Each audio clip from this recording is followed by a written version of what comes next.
On some kinds of dust collector filters, we actually add another layer on top of the base fabric that does the filtering.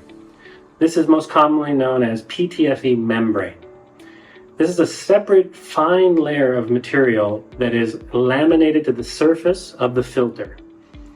Now, the PTFE membrane in this instance is actually what's capturing all of the dust particles, kind of like a permanent dust cake. Because the pores on the PTFE membrane are so small, it's able to capture even the smallest particles that come through. This would be the equivalent of taking our fish net and then stretching a very fine mesh over all of the gaps in the holes in the net. Now, when the big fish come in, they get stuck on the big part of the net, but even when little tiny fish come in, they get stuck on the net too.